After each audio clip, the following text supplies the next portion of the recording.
So imagine standing in this brightly lit apartment hallway, right?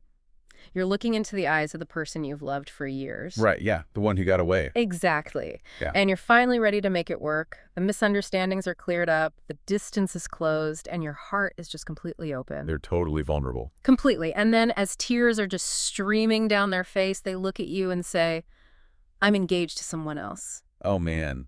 I mean, it is literally the ultimate nightmare scenario for human connection. Mm. And what makes it so terrifying isn't just the heartbreak itself. It's the realization that the entire situation was built on a ghost, like a phantom assumption. A total mirage. And today's deep dive is centered around exactly that kind of ghost. We are going through the notes and sources you shared with us, this huge stack of psychological research on trauma and communication. Yeah, it's heavy stuff. Very heavy. And it's all anchored by this devastating narrative text. We're dissecting the anatomy of a phrase that haunts, almost everyone at some point. What if? Or, as they say in the Portuguese text you brought in, EC. Right, EC. The source material follows Elisa and Roberto, two people whose years-long romance in the vibrant city of Recife, Brazil, serves as our clinical case study today. And, we aren't just recounting a romance here. We're analyzing the actual architecture of a breakdown. Through these sources, we're going to explore the specific neurological mechanisms of grief, the immense cognitive load of emotional compartmentalization, and how a single unchecked bias can basically trick our brains into destroying our own happiness. Okay, let's unpack this. Yeah. Because to understand the mechanics of this tragedy, we really need to look at the baseline first. The before picture. Exactly. Before the breakdown, Elisa and Roberto's relationship is the textbook definition of secure attachment. They meet through a mutual friend, Mary.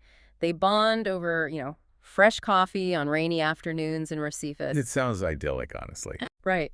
And Roberto was relentlessly driven. He's studying for this federal pilot exam to fly helicopters, just like his father did. And Elisa is his anchor. They're literally building a life together. But then this massive external shock wave hits the system. The crash. Yeah.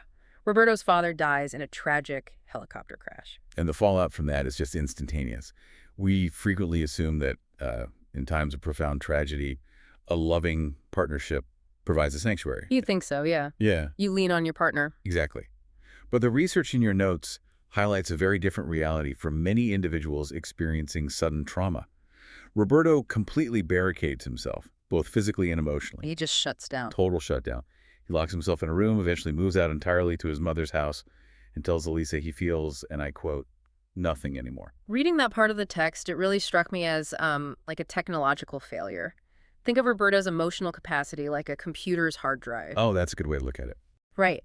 The data, the deep love he has for Elisa, it hasn't been deleted. It's perfectly intact on the disk.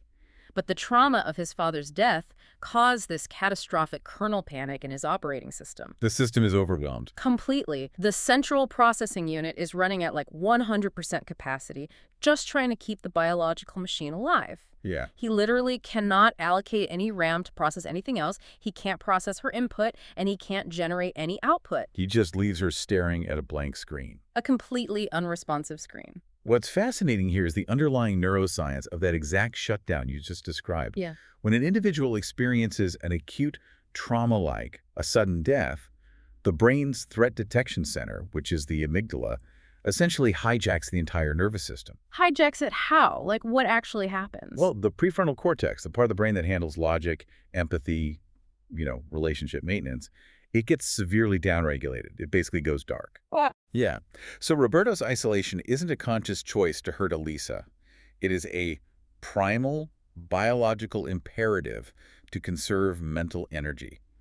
He's bleeding out psychologically, and his brain applies an emotional tourniquet. But the cruel irony there is that his tourniquet becomes the very thing that traumatizes Elisa.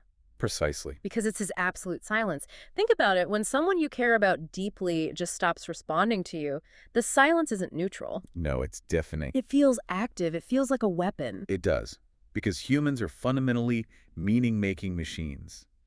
When we are starved of information, our brains do not comfortably sit in the unknown. We have to fill the gaps. We immediately construct narratives to fill that void. And unfortunately, those narratives are almost always rooted in our deepest insecurities. So Elisa interprets his biological shutdown as a profound personal rejection. She takes it personally, which makes sense. The physical separation is painful, sure, But the lack of communication fundamentally rewrites her understanding of trust.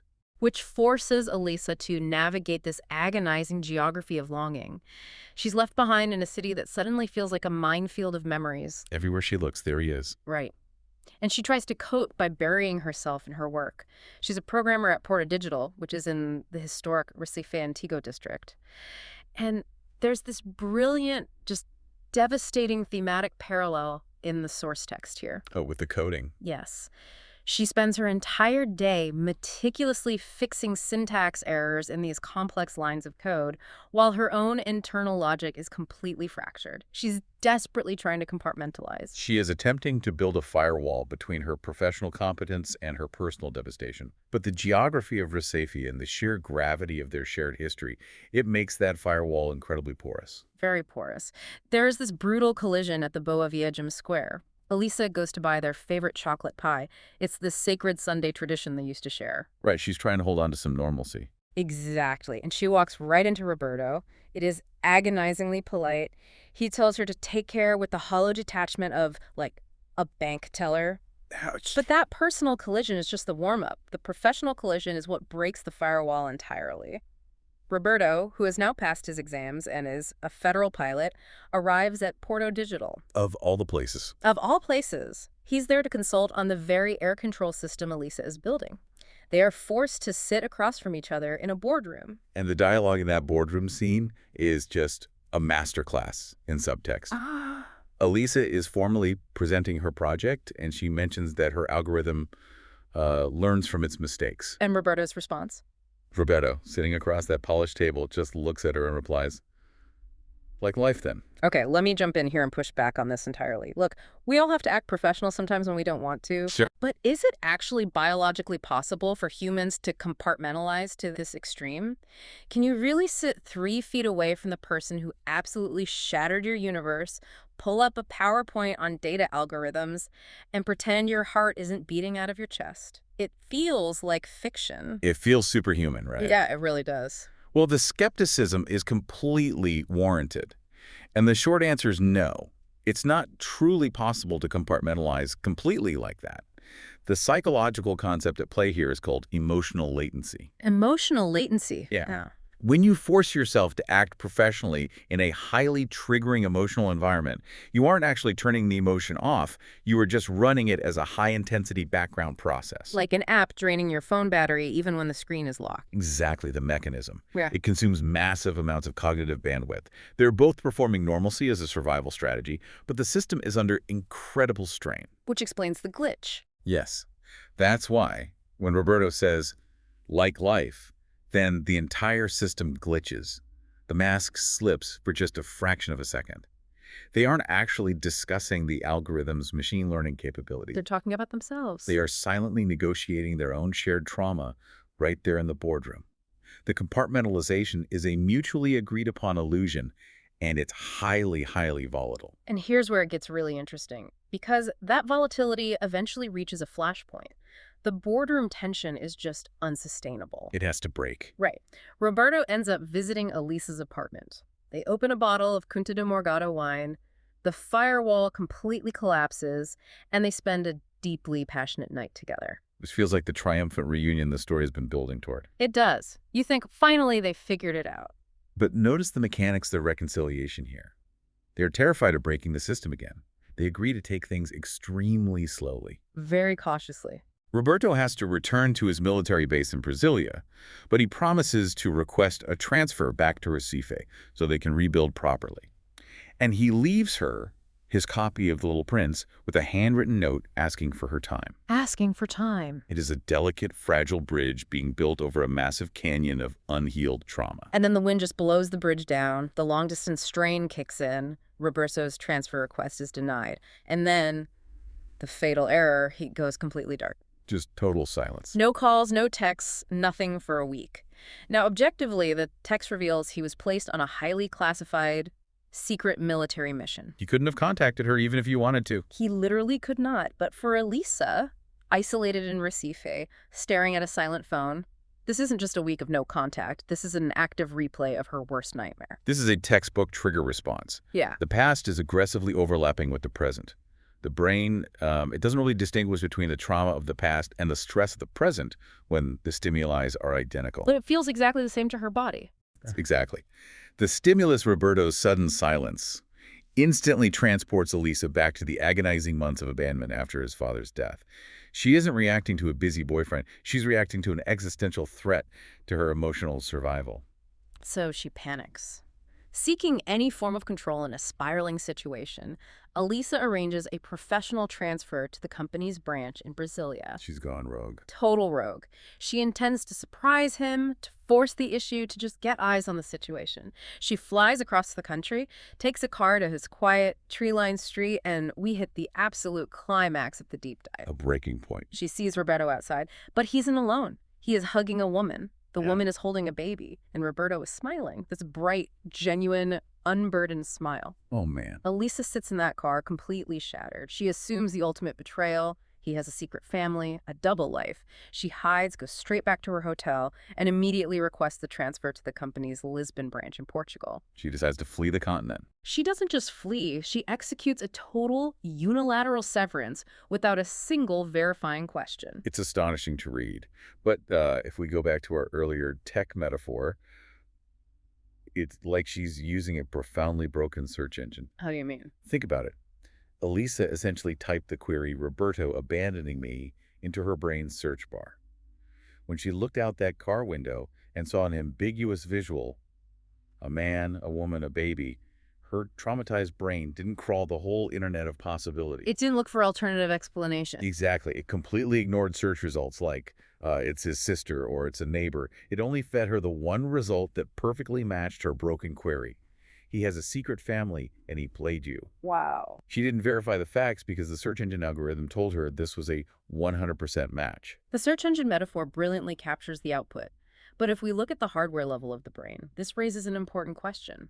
Why does the brain actively sabotage us like this? Well, in psychology, we refer to this as the confirmation bias of trauma. When you are deeply wounded, your brain is hypervigilant to threats. Elisa's prefrontal cortex, the logical investigative part of the brain that would suggest walking up and saying, "Hello, who is this?" is completely bypassed. Because it's too slow. Exactly. The amygdala takes one look at the scene, pattern matches it to her deepest fear, and instantly triggers a flight response. To her traumatized nervous system, the visual wasn't a hypothesis to be tested, it was a confirmed lethal threat. Think about that in your own life. Have you ever gotten a vague 3-word text message from a boss saying, "We need to talk," or from a partner saying, "Are you home?" Instant panic. Did your brain immediately jump to the absolute worst-case scenario, "I'm fired," or "We're breaking up"? That is the exact same mechanism, just scaled down. Your brain jumps to the worst conclusion to prepare you for the impact. You're bracing yourself. Right. Elisa just braced for impact by moving to Europe. Exactly. Her flight to Lisbon is an act of extreme self-preservation. But the tragedy of self-preservation built on unverified assumptions is that you often end up protecting yourself from the exact thing you desperately want. Which brings us to the devastating, tragic irony of their timing. The final door. 2 whole years pass. Elisa has built a new life in Lisbon.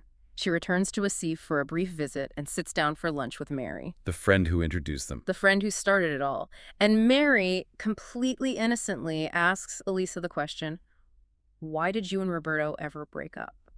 And the floodgates open. Elisa, crying, finally voices the assumption out loud. She tells Mary about the woman and the baby in Brasilia. And this is the moment the phantom is exposed to the light. The objective truth, which Elisa never stayed to uncover, is finally revealed. Mary is horrified. I can only imagine her face. Right. She tells Elisa that the woman was the wife of Roberto's cousin. The baby was Roberto's godson. The cousin was traveling for work, and Roberto was simply letting them stay at his house to offer support. Oh my... He was smiling because he was holding his godson. There was no secret life. There was no betrayal. He was just being a good man to his family. It is genuinely sickening to imagine sitting at that lunch table, the physical nausea of realizing you destroyed the love of your life over a mirage. An absolute hallucination of trauma. Elisa realizes she has to fix it. She literally sprints through Recife. She runs to Roberto's new apartment in Boa Viagem because, the universe is incredibly cruel, and he had finally gotten that transfer to Recife. Of course he did. She pounds on his door, she confronts him, and she begs. She begs for forgiveness, for understanding, for a chance to finally get it right. But the mechanics of the relationship have fundamentally shifted. Yeah. Roberto is weeping right there with her in the hallway, but he delivers a fatal reality check. The heartbreaking truth. He is engaged to someone else. He explains that when she vanished without a trace, when she ghosted him after promising to rebuild, it broke him completely. In order to survive that pain, he had to force himself to close the door and construct a new, stable reality with someone else. I want to turn this directly to you, the listener. Put yourself in a reverse shoes for a second. You are standing in your hallway. The person whose ghost has haunted you for years, the person who completely broke you by disappearing, is suddenly standing right in front of you. And the misunderstanding is cleared up. The truth is out. What do you do? Do you honor the commitment you made to the person who helped you heal? Or do you blow up your entire new, stable life to finally see through the what if you always wanted? If we connect this to the bigger picture, this scenario forces us to abandon the romanticized Hollywood notion of relationships. We are culturally conditioned to believe that if the love is strong enough, it conquers all logistical and historical obstacles. Love conquers all. Right, but Yeah. love is merely the fuel. Trust, communication, and timing are the engine block. Roberto's decision to stay with his fiancée is not necessarily an indictment of his love for Elisa. It is a recognition of the mechanics of trust. That makes a lot of sense. Elisa's unilateral decision to flee shattered the foundational trust required to maintain a partnership. Roberto isn't choosing a lack of love. He's choosing the psychological safety he had to painstakingly rebuild in her absence. It is the ultimate tragedy of asymmetrical timing. But the scene and the text itself refuses to end neatly, despite the absolute finality of his engagement, despite the fact that the logistical door is slammed shut. They share one last, desperate, incredibly passionate kiss right there in the hallway. Wow. It is a collision of years of repressed longing, profound grief, and the agonizing truth. It perfectly captures the messy, uncomfortable reality of human emotion. We want clear boundaries. We want resolution. But the human heart can simultaneously hold the absolute finality of a closed door and the painful, yearning draft of an emotional window that is still wide open. So, what does this all mean? When we look at the wreckage of Elisa and Roberto's story, it is a masterclass in the destructive, silent power of our own inner narratives. A lack of communication, combined with a total reliance on trauma-driven assumptions, turned what should have been a beautiful, enduring partnership into a lifetime sentence of what-ifs. It fundamentally highlights the necessity of interrogating our own fears. When we are terrified, our biological instinct is to retreat. Roberto did it by locking himself in a room. Elisa did it by moving across the Atlantic Ocean. Running away. But that instinctual self-protection is almost always the exact mechanism that guarantees the loss we are so desperate to avoid. We have to audit our own internal search engines. Before accepting the worst-case scenario as fact, we have to pause the flight response long enough to ask a clarifying question. It's a reminder for you, right now, in your own life. Say the scary thing out loud. Send the uncomfortable text. Look the person in the eye and ask for the context. Verify the facts. Do not let assumptions, especially assumptions born from the ghosts of your own past traumas, dictate the trajectory of your reality. Because if you just trust the phantom without checking the facts, you might find yourself running thousands of miles away from the exact thing you've been searching for. You really have to ask yourself, is the threat I'm running from actually real? Or is it just a shadow cast by an old wound? Which brings us to a final, lingering thought for you to mull over today. Think about that very last passionate kiss between Elisa and Roberto in the hallway. When you were standing at the absolute end of the road with someone you love profoundly and you know the timing will never, ever align, does a moment of intense, heartbreaking closure like that finally set you free to move on with your life? Or does a kiss like that secretly anchor the what-if in your mind forever? That might be the most dangerous question of all. Until next time, keep diving deep.